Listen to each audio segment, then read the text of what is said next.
हम पढ़ रहे थे रेफ्रिजरेशन एंड एयर कंडीशनिंग के अंदर applied psychrometry and heat load estimation. Lecture 5 में अपन ने किया था कि जो सेंसिबल हीट फैक्टर्स होते हैं वो कौन कौन से होते हैं। सेंसिबल हीट जो है किन किन कारण से इंक्रीज हो जाती है। तो सेंसिबल हीट के बारे में अपन ने क्या पढ़ा था, जो डायरेक्ट कांटेक्ट में आए हीट, डायरेक्ट हीट के कारण जो इंक्रीज हो। ठीक है, सेंसिबल हीट कौन सी थी, जो डायरेक्ट हीट कांटेक्ट में आए, direct heat source source direct heat source कौन से थे, वो सेंसिबल हीट थी। ठीक है, अगर डायरेक्ट हीट सोर्स से कोई हीट जो है इंक्रीज होती है, रूम के अंदर बढ़ती है heat, direct heat source like sun, ठीक है, सोलर पावर, सोलर रेडिएशन, ये सारी चीजें जो है क्या है आपकी जो डायरेक्ट हीट है, ऑक्यूपेंट्स जो खुद हीट सोर्स हैं। ठीक है, आपका ह्यूमन बॉडी खुद हीट सोर्स है, पावर सोर्स, कोई लाइट फैन कुछ भी चल रहा है। ठीक है, वो सारे क्या है आपके डायरेक्ट हीट सोर्स हैं। तो डायरेक्ट हीट सोर्स से जो हीट इंक्रीज होती है वो कौन सी होती है, सेंसिबल हीट बोलते हैं उसको, सेंसिबल हीट लोड बोलते हैं। ठीक है, हीट लोड दो तरीके के अपन ने पढ़े थे, सेंसिबल हीट लोड और latent heat. Latent heat load कौन से होते हैं, latent heat load,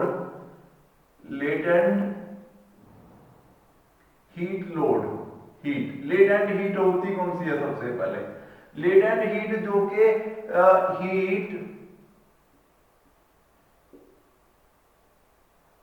increased due to moisture addition into the space। ठीक है, मॉइस्चर ऐड हो जाता है जब जो है addition of water vapours add हो जाते हैं इन एनक्लोज्ड स्पेस, या मॉइस्चर कह सकते हो या वाटर वेपर्स कह सकते हो, वाटर वेपर्स जब ऐड हो जाते हैं तो उनके कारण क्या होता है, हीट बढ़ जाती है। वाटर वेपर्स के कारण जो है ह्यूमिडिटी इंक्रीज होने के कारण वहां पे हीट इंक्रीज हो जाती है। तो वो भी क्या है, वो भी हीट लोड है, वो भी लोड है जिसको अपने को रिमूव करना पड़ता है, बार बार उसमें से मॉइस्चर को रिमूव करना पड़ता है। तो वो कौन से है, लेटेंट हीट लोड है।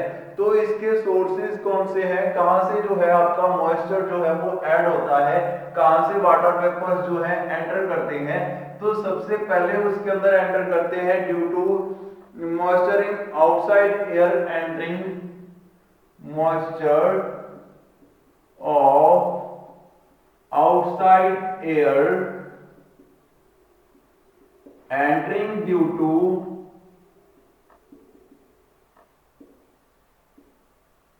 infiltration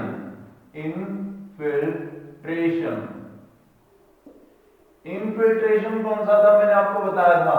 इनफिल्ट्रेशन कब होता है, अगर कोई रूम डोर ओपन हो गई, ठीक है, ओपन डोर्स क्रैक्स,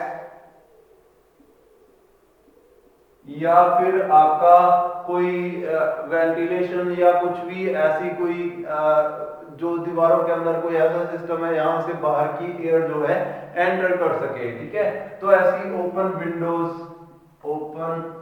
विंडोज, ठीक है, या लीकेज कहीं से भी हो, ये सारी चीजें किसमें आ जाती हैं, इन्फिल्ट्रेशन के अंदर आ जाती हैं।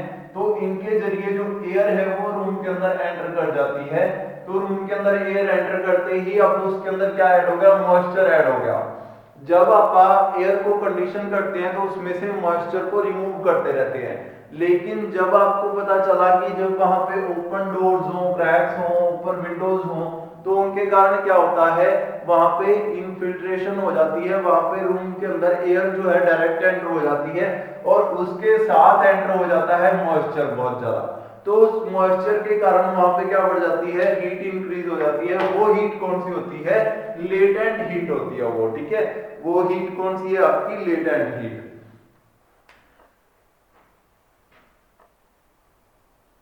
Heat gain due to moisture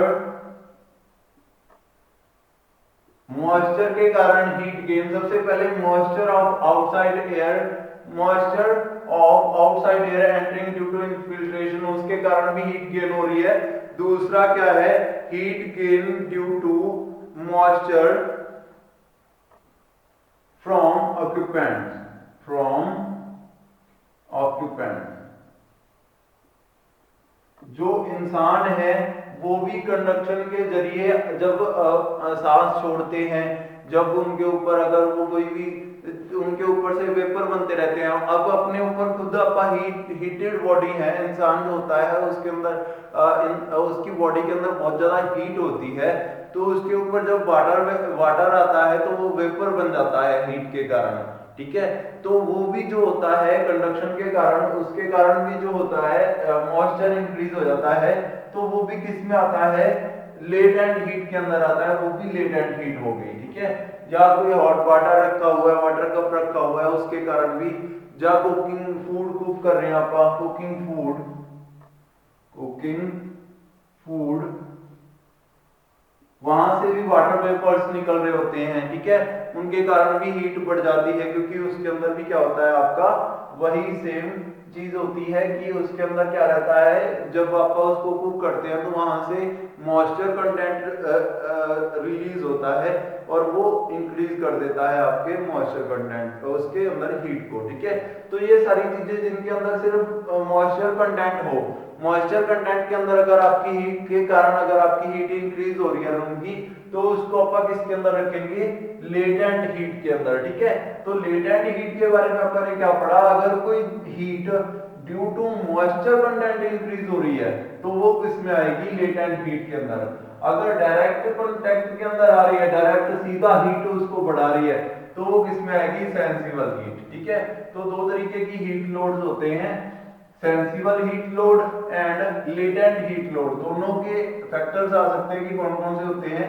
तो आपने ये एग्जांपल्स बताने हैं कि ये जो है इनके कारण जो है हीट, जो सेंसिबल हीट है वो इंक्रीज होती है और इनके कारण लेटेंट हीट इंक्रीज होती है। तो आपने इस चैप्टर के अंदर सेंसिबल हीट और लेटेंट हीट के बारे में पढ़ा, साइक्रोमेट्री के सारे प्रोसेसेस के बारे में पढ़ा था, ठीक है, लास्ट लेक्चर्स के अंदर। तो अब नेक्स्ट है इसके अंदर एयर कंडीशनिंग, ठीक है। हीट लोड को कम करने के लिए आप क्या यूज करते हैं, एयर कंडीशनिंग यूज करते हैं। एयर कंडीशनिंग के बहुत सारे प्रोसेसेस है, बहुत सारे सिस्टम्स हैं जो एयर कंडीशनिंग के लिए आप यूज करते हैं। तो सबसे पहले आप आज बात करते हैं सेंट्रल एयर कंडीशनिंग सिस्टम की। Central air conditioning system, central air conditioning system. Central air conditioning system कौन सा होता है, ये पूरे उसके अंदर जैसे कोई बड़ी बिल्डिंग है उसके अंदर एक ही एयर कंडीशनिंग सिस्टम रहेगा और उसी के जरिए सारे जितने भी रूम्स हैं, जितनी भी उसके अंदर वर्किंग चल रही है, उस सभी को एक ही उसके अंदर से आप कूल करेंगे, एक ही सिस्टम से आप उसको कूल किया जाएगा। तो इसके अंदर बहुत सारी चीजें रहती हैं जो कि उसको कूलिंग के लिए रिक्वायरमेंट होती हैं, कूलिंग कोयल, हीटिंग कोयल, फिल्ट्रेशन और बहुत सारी चीजें, ठीक है। तो कैसे मैं इसका डायग्राम बना देता हूं,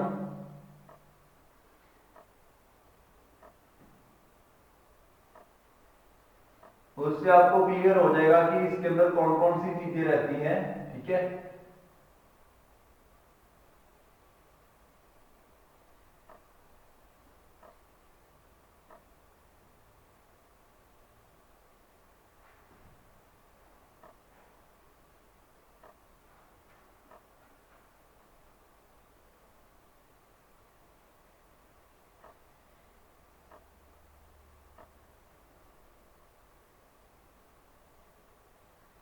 इसके अंदर जो होता है आपका एक चैम्बर होता है जिसके अंदर से सारी कूलिंग को कूलिंग की जाती है।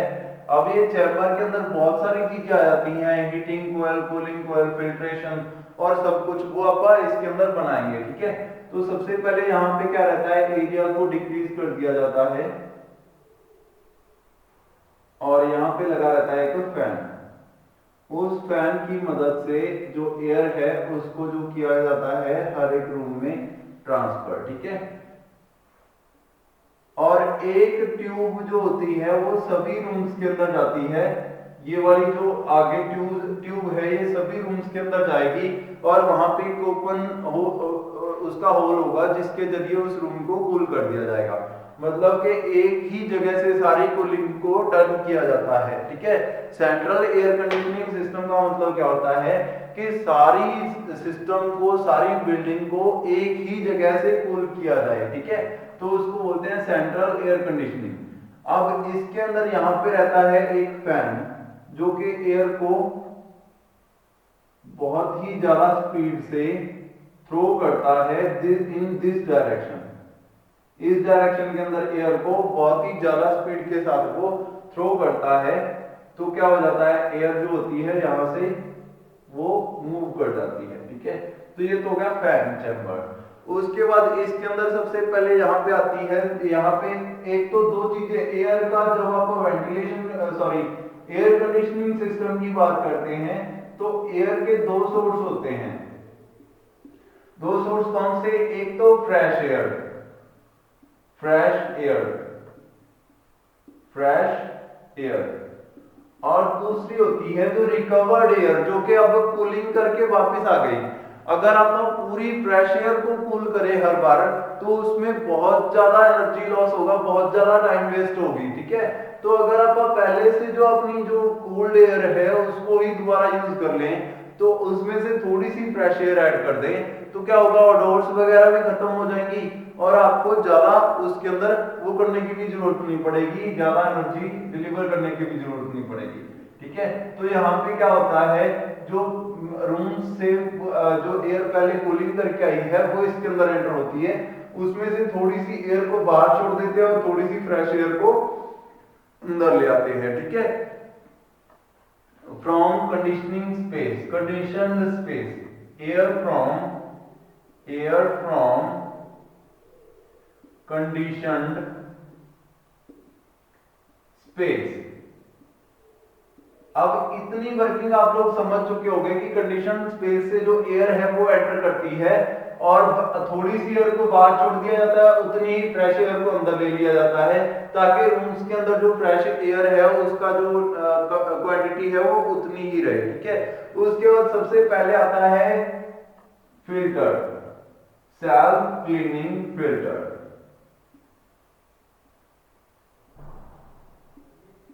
ठीक है। ये क्या है, self cleaning filter. Self cleaning filter से एयर जो है वो फिल्टर होती है और आगे जाती है, ठीक है। नेक्स्ट इसके बाद आता है सेकेंडरी फिल्टर जो कि किसी ना किसी फैब्रिक टाइप या कोई और तरीके के बहुत सारे फिल्टर्स यहाँ पे लगे रहते हैं। पहले तो self cleaning filter first filter आ गया, उसके बाद दूसरा जो होता है वो कोयल के जरिए सेकेंडरी फिल्टर यूज किया जाता है। एक और फिल्टर मतलब कि फिल्टरिंग का काम जो है एयर को पूरे तरीके से यहां से क्लीन करके फिर आगे भेजना, ये फिल्टर का काम होता है। कंडीशनिंग का मतलब ही ये होता है कि अपन ने एयर के अंदर से जितने भी अनवांटेड पार्टिकल्स हैं उनको रिमूव करना है। फ्रेश एयर, बिल्कुल साफ एयर जो है वो आपके रूम तक पहुंचनी चाहिए, ठीक है। उसके बाद नेक्स्ट आता है टेम्परिंग कोयल जो टेम्परेचर को इंक्रीज कर देती है, जैसे कि रेफ्रिजरेशन सिस्टम के अंदर होता है, ठीक है। अगर आपने टेम्परेचर को इंक्रीज नहीं किया तो वो कूलिंग भी नहीं होगी उसकी, ठीक है। तो टेम्परेचर को इंक्रीज करने के लिए यहाँ पे कौन सी रहती है, टेम्परिंग कोयल, टेम्परिंग कोयल, टेम्परिंग कोयल, ठीक है। ये कौन सा था, सेकेंडरी फिल्टर,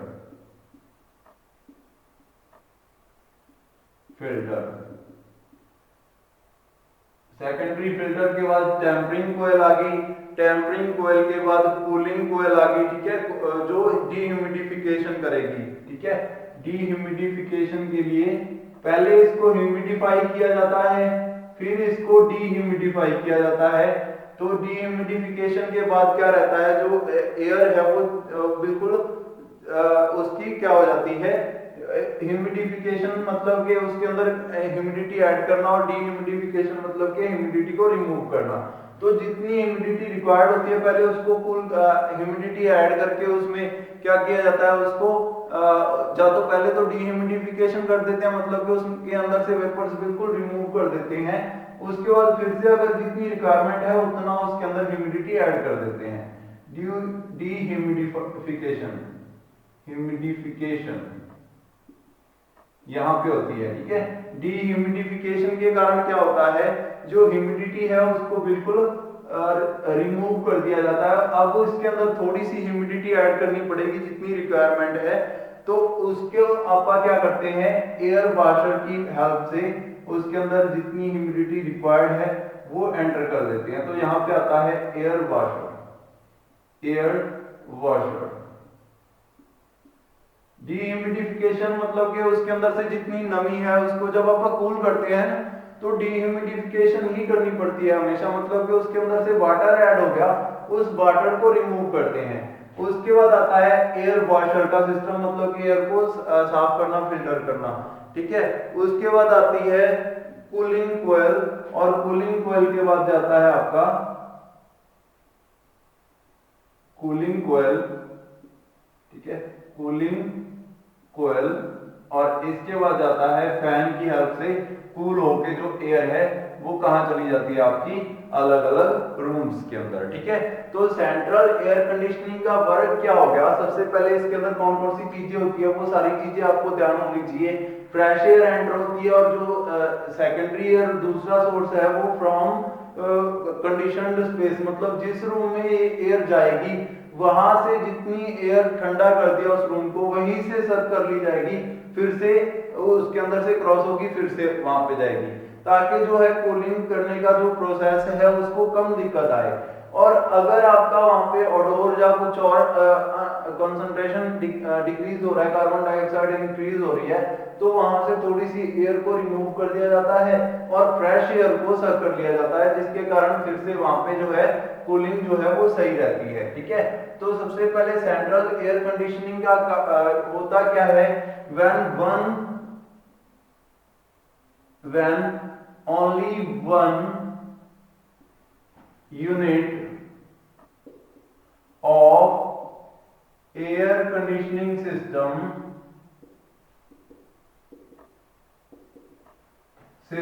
is installed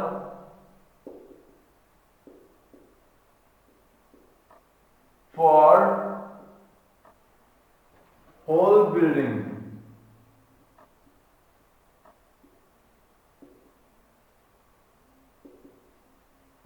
पूरी बिल्डिंग के लिए सिर्फ एक ही जब एयर कंडीशनिंग सिस्टम जो है वो इंस्टॉल किया जाए, ठीक है। तो उस कंडीशन में दूसरा मैंने आपको क्या बताया था, और कंडीशनिंग कैसे होगी, and air conditioning is done, and air conditioning is done by कोई भी पाइपलाइंस होती हैं उसके जरिए उसको by pipelines into different rooms, अलग अलग रूम्स के अंदर पाइपलाइंस की हेल्प से जो है एयर कंडीशनिंग जो है वो की जाती है। यहाँ पे ये पाइपलाइन है, ये जाएगी और किसी एक रूम को फिल्टर करेगी और उसके बाद फिर वापस आएगी, फिर से रूम जो है फ्रेश करती रहेगी। ऐसे ही जो आपकी एयर कंडीशनिंग सिस्टम है वो वर्क करता रहेगा, ठीक है।